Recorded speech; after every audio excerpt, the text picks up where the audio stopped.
여기 계신 우리 모든 성도님들 환영하고 축복합니다. 귀한 말씀이 우리 마음 가운데 신경판 가운데 새겨지는 귀한 은혜가 있기를 원합니다. 저희는 이제 지난주에 목금토에 이제 2박 3일 동안 청년부에서 이제 양평으로 MT를 갔다 왔어요. 하나님의 약속의 집에 갔다 왔는데 이제 저번에 3월 달에 갔다 오고 한 2개월 만에 다시 가게 됐습니다. 근데 때마침 이제 금요일 날이 쉬는 날이니까 예배도 없고 또 연휴도 길어서 저희들 좀 부담 없이 가게 됐던 것 같습니다. 근데 저희가 이제 저번에는 좀 급하게 추진을 했는데 이번에는 좀 약간의 우여곡절은 조금 있긴 했는데 그래도 수양관에 좀 가보지 못한 청년도 2명이나 있었고 또 그들도 그동안은 좀 날이 추웠기 때문에 그래도 제대로 좀 활동을 못했는데 이제는 좀 날이 풀렸기 때문에 좀 이것저것 기대를 좀 많이 했습니다. 좋은 날씨도 기대하고 또 야외에서도 우리 그동안 못 해봤던 모닥불도 좀 피워보고 같이 그러니까 여러 가지 함께하는 좀 프로그램도 짜면서 이것저것 준비를 했는데 우리가 MT를 가기 얼마 전에 일기예보에서 그날에 비가 좀 많이 온다라는 뉴스가 뜬 거예요. 다들 걱정을 많이 했죠. 우리 담임 목사님께 그날 비 오지 못하게 기도드려야 되는 거 아니냐, 부탁드려야 되는 거 아니냐 이렇게 우스갯소리도 하면서 그냥 비가 좀 오지 않거나 좀 적게 오거나 이렇게 좀 구했던 것 같은데 근데 그날 밤 목요일 밤에 저희가 출발을 했습니다. 하면서 이미 이제 남부지방은 호우주의보가 떴고 이제 비구름이 북상하고 있는 상태입니다. 이제 감사하게도 도착 직후에는 비가 오지 않았거든요. 그래서 지금 모닥불 피우고 함께 하자. 그래서 서로 이제 모닥불 피우고 우리 저희 미국 애들은 이제 모닥불 피우면 마시멜로 같은 거 구워 먹고 한다는데 저희도 한번 해보고 이제 고구마도 좀 구워 먹고 그렇게 하면서 그리고 이제 옆쪽에는 저기 수양관이 펜션들이 있으니까 소리가 나면 안 되니까 소리 안 나는 그 불꽃놀이도 이렇게 좀 해보고 그렇게 좀 좋은 시간을 가졌습니다. 근데 또 때마침 담임 목사님이 그때 좀 쉬러 오셨거든요. 그래서 담임 목사님이 저희들을 위해서 좀 모닥불을 좀 피워주셨어요. 근데 이제 나중에 우리 담임 목사님 이제 저희 고기 먹을 때도 숯불을 좀 피워주셨는데 저희 담임 목사님 불을 정말 잘 피우세요. 화력이 장난이 아니에요. 고기가 놓자마자 바로 이겨버릴 정도로. 그래서 저희들 참 감사하게도 진짜 그때 좀 걱정 없이 참 지냈던 하루였던 것 같습니다. 게다가 이제 버섯도 좀 따다 주셨어요.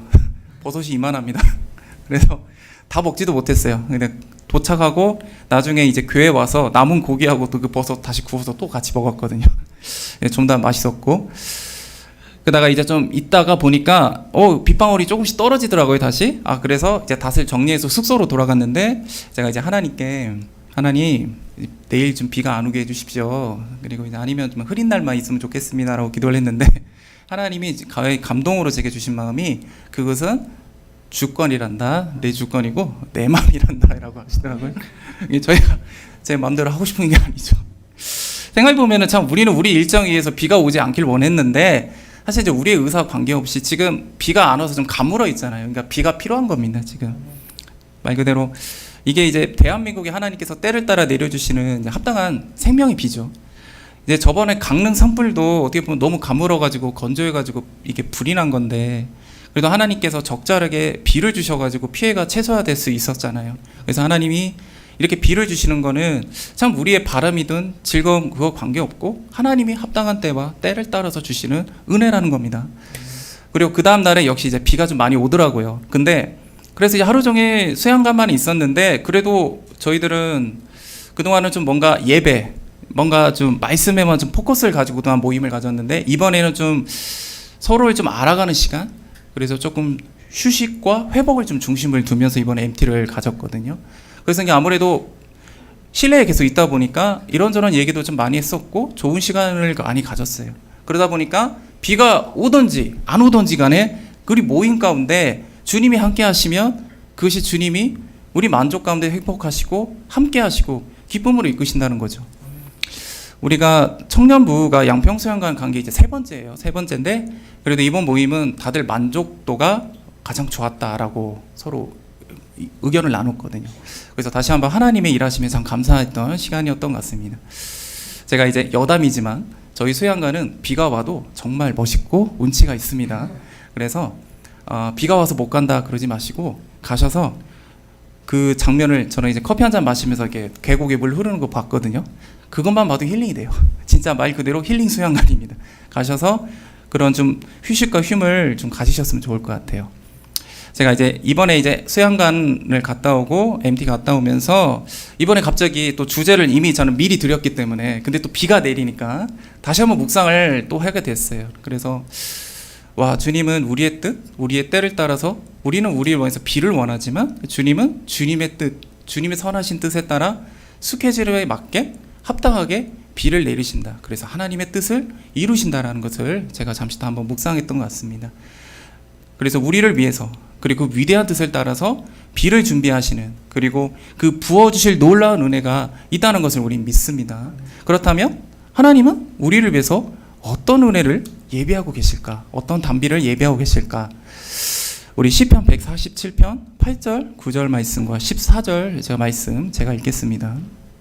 그가 구름으로 하늘을 덮으시며 땅을 위하여 비를 준비하시며 산에 풀이 자라게 하시며 들짐승과 우는 까마귀 새끼에게 먹을 것을 주시는도다. 내 경내를 편안하게 하시고 아름다운 빌로 너를 배불리시며. 아멘. 주님은 우리의 만족을 채우시는 은혜를 주심을 믿습니다. 우리가 마태복음에서 하나님은 저희들을 이렇게 말씀하십니다. 우리는 세상의 소금이라고 합니다. 그리고 세상의 또 빛이라고도 합니다. 요한복음에서는 우리를 하나님의 자녀고 또 비유로서 예수님은 포도나무고 우리는 가지, 하나님은 그 가지를 가꾸시는 농부라고 말합니다. 또한 우리는 예수님과 친구라고 하고 열매를 맺도록 택하신 존재라고도 합니다. 로마서에서는 우리는 의의 종이라고 합니다. 또 하나님께 종된 자라고도 합니다. 우리는 하나님의 아들이고 딸이고 하나님은 우리의 아버지고 그렇기 때문에 예수님과 공동 상속자고 하나님의 기업을 물려받을 자라고까지 말씀하십니다. 우리 고린도전서 후서에서는 우리는 하나님의 성전이고 주와 연합되어 한 영이 되었다. 그리스도의 몸의 지체가 되어 새로운 피조물이 되었다라고도 합니다. 그리고 하나님과 화목하게 되었고 화목하게 하는 지체도 받은 존재라고도 합니다. 골로새서에서는 우리는 하나님 안에 감추어진 자라고도 합니다. 예수님의 생명이고 택하신 자라고 하며 그의 긍휼과 사랑을 받은 존재고 베드로전서에서는 우리를 택하신 족속이요 왕같은 제사장이요 거룩한 나라요 하나님의 소유된 백성이라고까지 표현을 합니다. 그 외 말씀에도 참 우리를 표현하는 많은 구절들이 있습니다. 근데 우리가 누군지 이 구절들만 모아보면 정말 놀랍고 와, 하나님께서 우리를 이렇게 만드셨다고, 우리를 이렇게 세우셨다고, 이렇게 높여주신다고 정말 감동이 되지 않습니까? 그런데 분명한 거는 우리는 주께서 부어주시는 은혜 가운데 있어야 이와 같은 놀라운 축복을 이 삶을 누릴 수 있다는 겁니다. 우리는 주 없이 살 수 없는 존재라는 거죠. 때를 따라 부어주시고 먹이시는 하나님의 은혜 담비가 없이는 이 은혜 담비가 꼭 필요하다는 존재라는 겁니다. 그래서 우리는 힘들고 낙심될 때 거룩하신 하나님을 찾고 하나님께서 부어주시는 은혜와 감동으로 이 모든 것을 극복해서 이길 수 있다는 겁니다. 우리가 세상 사람들은 삶 속에서 참 허무하다, 뭐 낙심된다, 우울한다 그러면 사람들을 만나요. 뭐 술도 마시겠죠. 뭐 좋은 음식도 먹고 뭐 컴퓨터 모바일 게임에도 막 집중하기도 하고 아니 뭐 예능이나 드라마, 영화 같은 이런 뭐 집중하는 영상 매체에 막 이렇게 빠지기도 하고 또 여러 가지 인터넷 매체를 통해 막 자극적인 영상에서 자신의 육체의 막 욕구를 만족시키거나 아니 뭐 여행을 좀 많이 다닌다거나 아니면 뭐 쇼핑을 통해서 자신의 좀 공허한 마음을 좀 채우고 회복하려 하는 것이 좀 많습니다. 근데 요즘 이런 모습을 도파민 중독이라고 이제 표현을 좀 하더라고요.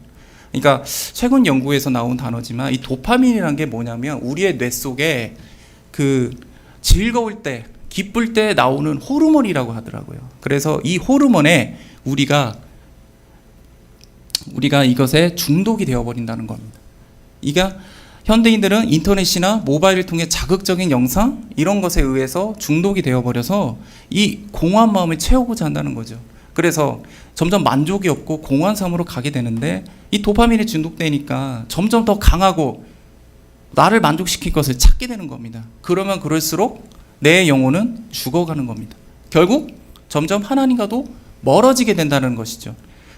이 시대 많은 영혼들이 하나님을 찾기보다 좀 더 강한 하나님의 이보다 더 기쁘고 즐겁고 나를 만족시킬 것들을 찾고 빠지게 되니 그 영혼이 점점 죽어간다는 겁니다. 이것은 바로 악한 사단의 전략인 것이죠.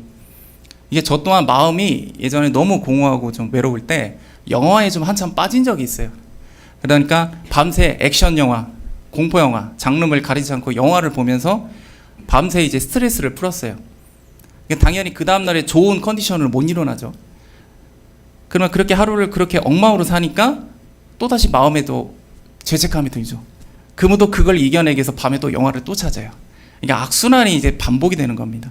근데 제가 영화 대신에 뭐 친구들 좀 만나보고 뭐 혼자만의 시간도 갖기 위해서 여행도 좀 가보고 해봤는데 결국에는 그 순간만 즐거운 거지 다시 원상태로 돌아가는 악순환을 다시 겪게 된다는 겁니다. 그래서 제가 이 방법 말고 다른 걸 찾아보자 해서 결론을 내린 게 하나님이었어요. 제가 하나님으로 주시는 이 은혜를, 세상이 주는 즐거움, 이 하나님이 주시는 은혜가 세상이 주는 이 즐거움과 차원이 다르시다는 것을 여기 계신 모든 성도님들 모두 아신다고 믿습니다. 우리가 포도나무이신 예수님께 붙어 있어야 합니다.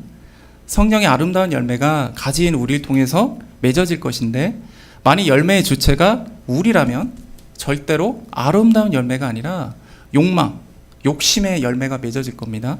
그러면 그 열매는 오히려 나에게 독소가 되겠죠. 그리고 영혼욕을 죽이는 죽음의 열매가 될 겁니다. 제가 이제 하나님으로 내 영혼을 채우기로 결심한 후로 그때부터 제가 청년부 생활을 시작을 했어요.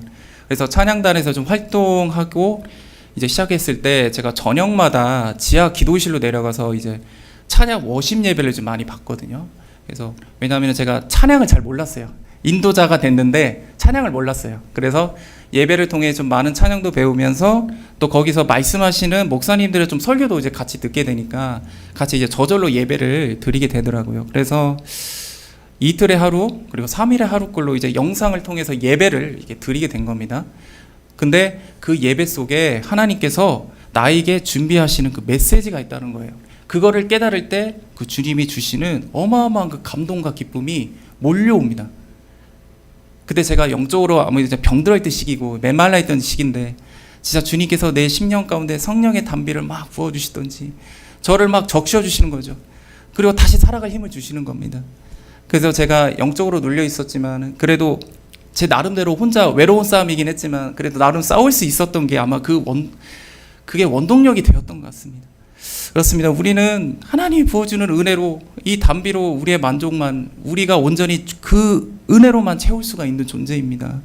우리가 포도나무이신 예수님께 붙어있기로 결심하셨을 때 농부이신 하나님께서 우리가 합당한 열매를 맺어질 수 있도록 가지도 쳐주고 때를 따라서 은혜의 담비도 부어주실 것을 믿습니다. 지금까지 우리 또 영적으로 힘들었던 이 시기 잘들 이겨내셨고 또 지금 도우리교회로 부르셔서 하나님의 사명을 감당하도록 준비시킴을 믿습니다. 지금 여기 계신 모든 성도님들 이와 같은 온전한 은혜가 있음을 믿습니다. 아멘. 시편 147장 3절에서 10절 그리고 11절 말씀을 읽겠습니다. 상심한 자를 고치시며 그들이 상처를 싸매시는도다. 여호와는 말의 힘이 세다 하여 기뻐하지 아니하시며 사람의 다리가 억세다 하여 기뻐하지 아니하시고 여호와는 자기를 경외하는 자들과 그의 인자하심을 바라는 자들을 기뻐하시는도다. 아멘. 주님은 우리를 고치십니다. 그리고 오직 하나님만 바라보게 하시는 온전한 은혜가 있음을 우리가 믿습니다. 여기서 시편 147편은 사실 누가 언제 어떤 사건을 기록했는지는 알 수가 없어요. 저자를 알 수가 없는데 다만 2절에서 여호와께서 예루살렘을 세우시고라는 구절이 있고 13절에 그가 내 문빗장을 견고히 하시고라는 표현이 있는 것을 보아서 아마 예루살렘 성벽 재건을 뜻하는 것이 아닌가라고 이제 유출할 수 있습니다.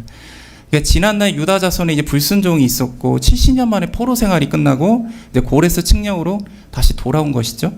그리고 예루살렘 성전을 다시 재건했습니다. 또 말씀으로 다시 유다인들을 가르치고 또 성벽을 재건하는 과정 속에서 크고 많은 방해와 어려움이 있었습니다.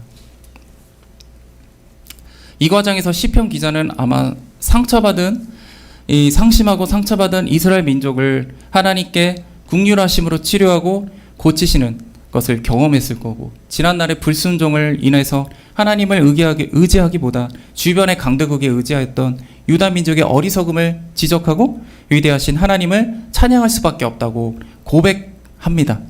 이스라엘은 하나님께서 젖과 꿀이 흐르는 땅이라고 합니다만 실제로는 그렇게 젖과 꿀이 흐르는 땅은 아닙니다. 물이 부족하고요. 중앙에 흐르는 이 요단강이 흐르는데도 해수면보다 낮기 때문에 펌프를 이용해서만 이 물을 끌어올려야 합니다. 근데 당시 기술로는 이게 그럴 수가 없기 때문에 농사에 사용할 수가 없어요. 그나마 좀 비옥했던 해안가 땅은 그때 당시 철기 무기를 갖고 있던 블레셋이 차지하고 있었고, 또 하나님은 이상하게 이스라엘 민족을 산악지역으로만 자리를 잡게 하셨어요. 그러니 생활이 더욱더 척박할 수밖에 없는 환경입니다. 그리고 주변에는 너무도 강력한 국가들이 존재하고 있습니다. 언제 그들이 이 땅이 그들의 진출 통로로 이용당하고 있기 때문에 늘 외세 침략을 당할 수밖에 없는 지역입니다. 이게 통계로 보면 40년에 한 번 걸로 전쟁이 있었다고 합니다. 그러니까 이 이스라엘의 인사말 중에 유명한 게 샬롬이 있잖아요. 샬롬이 평강이라는 뜻이 있는데, 어떻게 보면 그들의 삶이 너무 고달프고 힘들었다라는 것을 아마 이 인사말의 표현이 된 것 같아요. 예전에 우리나라도 좀 먹고 살기 힘든 시절에 인사법이 밥 먹었니? 라고 하잖아요. 그거랑 유사한 것 같아요. 그럼에도 하나님은 가나안 땅을, 이스라엘을 젖과 꿀이 흐르는 땅이라고 하십니다. 그 이유는 주변의 환경, 상황이 아니고 여호와 하나님이 함께 하시고 함께 하는 것이, 우리가 주님을 의지하는 것이 곧 젖과 꿀이 흐르는 땅이라는 것입니다. 이런 이스라엘이란 나라를 보면 저희들의 모습하고 참 많이 비슷하다는 걸 참 많이 느끼거든요. 우리들은 참 보잘것도 없고 부족하고 각자 영적으로도 막 병들거나 여러 가지 어려움과 고통 가운데서도 오직 여호와 하나님의 은혜를 구할 수밖에 없는 존재죠. 하나님 함께 하셔야 우리도 젖과 꿀이 흐르는 땅이 되는 겁니다. 왜 이렇게 저희들 주변에는 엄친아가 많은지 모르겠어요. 엄마 친구 아들이라고 하죠. 왜 이렇게 누구누구 아들은 돈을 많이 벌더라, 누구누구 자식은 좋은 직장에 들어갔더라, 누구누구 자식은 좋은 학교에 들어갔다더라. 그래서 왜 이게 우리 주변에는 이렇게 뛰어나고 좋은 조건을 가지고 환경을 갖춘 이게 좋은 사람들만 있는 것 같고, 나는 왠지 그들과 비교하면 참 부족하고 초라해 보이는 것 같은 거죠. 하지만 이제 가진 게 많던지 적던지 간에, 환경이 좋던지 나쁘진 간에, 우리 시편 147편 5절 말씀처럼 지혜가 무궁하시며 능력이 많으시며 위대하신 우리 주 하나님을 의지하시길 원합니다. 자신이 가진 힘과 능을 의지하는 것보다, 주변의 강한 힘을 빌리는 것보다 여호와 하나님과 함께하는 것이 우리에게 젖과 꿀이 흐르게 한다는 것을 말씀 속에서 많이 발견하는 겁니다. 우리가 히브리였는데 애굽의 왕족이었던 청년 모세를 좀 보길 원합니다. 본인은 이 신분이 있어요. 힘도 있고요. 그래서 히브리 민족에게 내가 유익하기 위함이라고 이게 생각을 했던 것 같아요. 그래서 그 동족이 고통당하는 모습을 보고 순간에 분을 참지 못하고 책짓질하던 애굽의 관리를 죽입니다. 몰래 땅에 묻죠. 근데 오히려 히브리인들이 너 때문에 우리가 더 힘들게 되었다라고 모세를 닥달하죠. 그러니까 모세는 순간 자신의 살인이 들켰구나라는 것에 두려워서 그 즉시 광야로 도망갑니다. 그것이 청년 모세가 의지했던 지위와 힘이라는 겁니다. 이게 모두게 허상이라는 겁니다.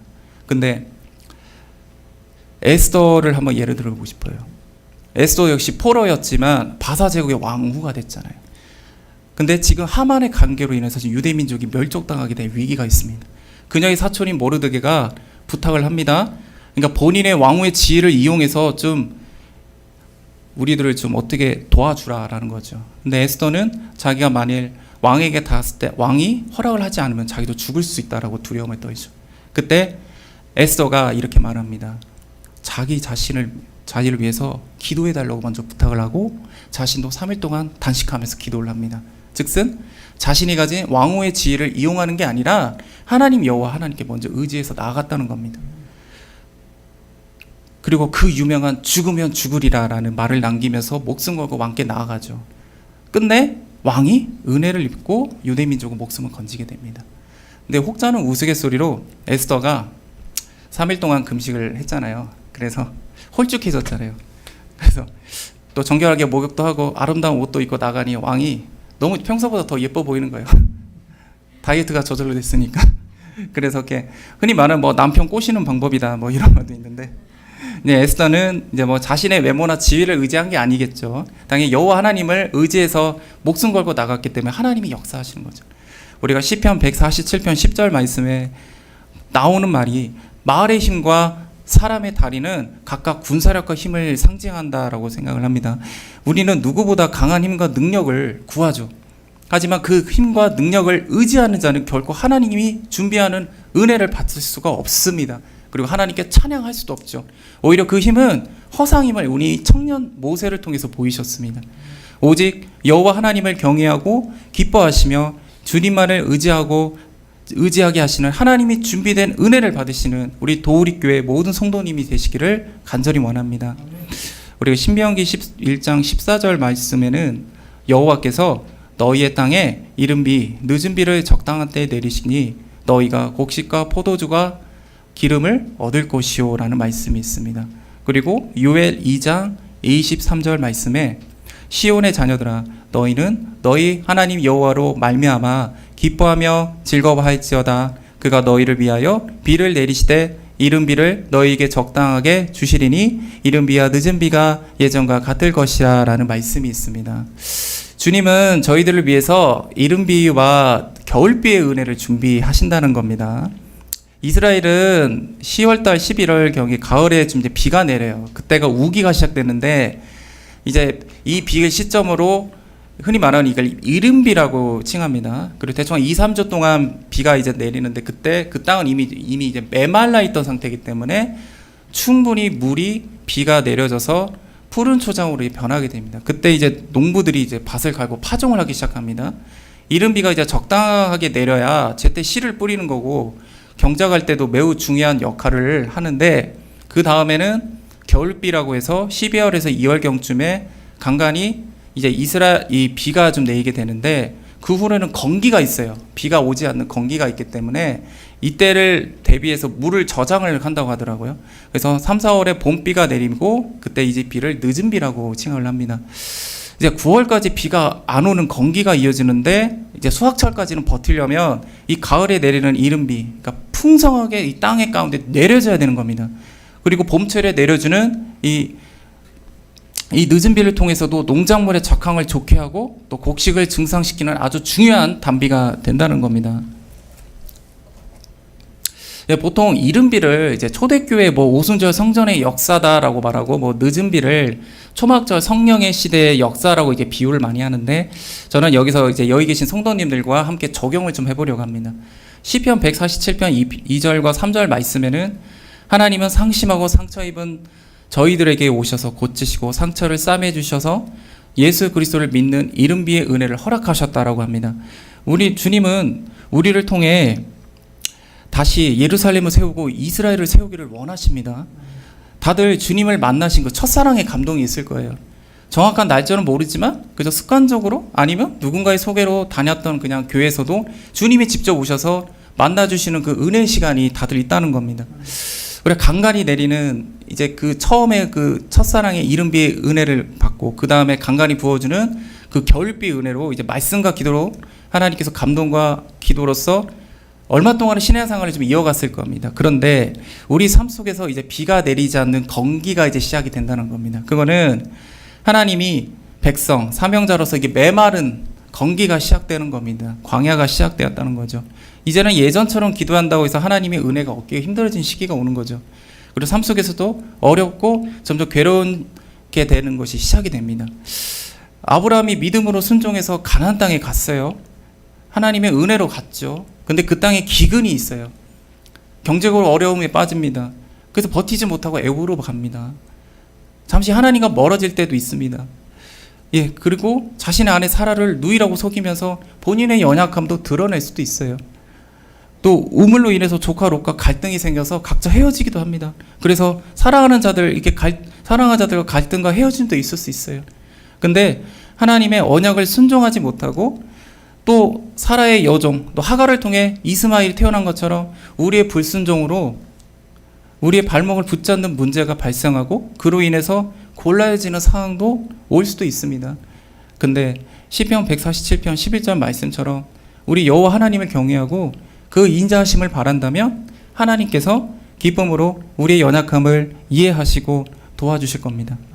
아브라함에게 밤하늘의 별들 보이셨고 언약을 맺으신 것처럼 우리에게 위로와 격려를 하시면서 하나님의 약속을 보이시고 이 메마른 건기의 시기를 잘 버티고 올바른 길로 갈 수 있도록 하나님의 결비의 은혜가 있을 줄 믿습니다. 제가 이제 가끔 담임 목사님이 저번에 이제 저를 부르셔가지고 이런저런 얘기를 하신 적이 있어요. 이럴 때는 제가 제 귀를 쫑긋하고 담임 목사님이 하신 말씀을 제가 귀를 기울여야 돼요. 왜냐하면 자주 있는 기회가 아니기 때문에. 담임 목사님이 이제 본인은 이제 잔소리라고 하시긴 하는데 그게 이제 잔소리를 빙자해서 해주시는 뭔가 당부, 주의, 좋은 말씀이죠. 주옥 같은 말씀이 참 많아요. 그때 제가 이제 목사님이 제 나이를 좀 물어보시더라고요. 그래서 제가 담임 목사님은 정확하게 10살 차이거든요. 그래서 나이 차이는 10살인데 이제 그 안에 메꿀 수 없는 어마어마한 차이가 있죠. 그리고 이제 담임 목사님이 제게 해주시는 말씀이 이제 믿음으로 순종하고 이제 현재가 늦지 않았다 이런 얘기를 많이 해주십니다. 이제 본인의 이제 힘들었던 시절을 좀 말씀 많이 해주시는데 이제 자신에게는 사발면 하나 사준이도 없었다. 자신을 이끌어주는 좋은 스승도 없었다. 이렇게 말씀하시면서 저에게 좀 위로하고 격려를 좀 해주시고 용기도 돋궈 주시죠. 참 저 같은 경우는 나이도 많잖아요. 그리고 방황하는 시간도 있었는데 믿음으로 순종하고 이제 주님께 준비하면서 이곳에서 버티면 반드시 하나님께서 뿔을 높이시고 사명대로 사용하신다라고 말씀해 주시는 거죠. 자, 이제 어떤 육상 선수 얘기를 하면서 이제 좀 마치려고 하는데 마지막 늦은 비의 은혜를 좀 나누고 싶어요. 마지막까지 포기하지 않는 하나님의 은혜를 끝까지 포기하지 않고 나아가는 은혜를 이 선수를 통해서 좀 나누고 싶습니다.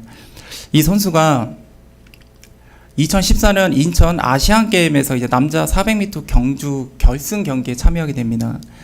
이제 4명의 선수가 각각 400m씩 뛰면서 바톤을 받아서 결승전에 빨리 도착하는 경기인데 당시 마지막 주자 선수였던 최동백 선수라는 선수가 있는데 부상을 갑자기 당하게 됩니다. 그래서 다른 이 한 선수가 대체 선수로 투입이 됩니다. 근데 이 선수는 400m 개주 전에 이미 다른 경기를 뛰었어요. 그래서 휴식 시간이 35분밖에 안 됩니다. 게다가 이 선수는 단거리를 중심으로 뛰었던 선수이기 때문에 400m를 뛰는 주법이랑 이게 다릅니다. 그러다가 본인의 주 종목도 아니죠. 그냥 어쩔 수 없이 자기가 이제 마지막 주자로 뛰게 됐는데 이제 마지막 그때 경기가 시작이 되고 1위는 이제 일본이 앞서갔고 2위와 3위를 사우디아라비아하고 한국이 뒤치락뒤치락 하면서 가고 있었습니다. 근데 이제 이 선수가 마지막 선수인데 이제 거의 마지막쯤에 역전을 당해서 한국은 3위, 사우디는 2위였습니다. 근데 그 선수와 경쟁을 했던 선수는 사우디 선수는 400m를 금메달을 땄던 선수예요. 그러니까 자기가 좀 많이 불리하죠. 그래서 열심히 쫓았지만 결국 그 간격을 좁히지 못하고 몇십 미터, 몇 미터까지도 이미 한국이 지고 있던 상황입니다. 근데 이 선수가 마지막에 딱 기지를 발휘합니다. 순간 뛰어가면서 넘어짓 하면서 가슴을 탁 내밀어요. 그런데 그걸로 2등이 됩니다, 한국이. 그게 이제 사진 판독을 해보니 0.000 막 100분의 와 이게 1초로 해가지고 한국이 2등을 한 거예요. 근데 이제 그 2등으로 갔던 사우디 선수가 조금 방심해가지고 마지막에 속도를 이렇게 줄인 것도 있어요. 아무튼 제가 이게 이렇게 해서 막 다들 막 팔짝팔짝 뛰고 되게 다들 좋아하고 그랬겠죠. 근데 이 선수 이름이 여호수아예요. 예, 이 선수 이름이 여호수아라는 선수예요. 그러니까 성이 여시겠죠. 그러니까 이름 보시면 알겠지만 기독교인인데 그의 아버지 형님도 다 목사님이더라고요. 참 제가 우리가 참 보면 마지막에 늦었다라고 생각할 때 뭐 포기할 수도 있잖아요. 그리고 하나님이 분명히 준비하신 은혜가 있는데 우리는 그 순간 끝까지 포기하지 않고 이 선수는 자신의 가슴을 내밀었다는 거죠. 우리 지금 여기 계신 성도님들 저희를 위해서 하나님이 정말 마지막 역전 대찬스의 비를 준비하고 계신 분 믿으십니까? 참 늦었다고 생각할 때 저는 이제 미국의 유명한 야구 선수 요기베라 선수가 이런 유명한 말을 남겼는데 끝날 때까지 끝난 게 아니다라는 유명한 명언이 있어요. 그리고 야구는 9회 말 투아웃부터라는 유명한 말이 있습니다. 참 이런 마지막까지 끝까지 포기하지 마시고 마지막까지 정말 하나님이 주시는 그 은혜를 끝까지 인내하고 믿음으로 순종하셔서 정말 모든 걸 역전시키시는 정말 이 하나님의 은혜, 하나님의 이 비를 준비하시는 거룩하신 하나님의 은혜를 경험하는 우리 도우리교회 모든 성도님이 되시기를 간절히 원합니다. 기도하겠습니다.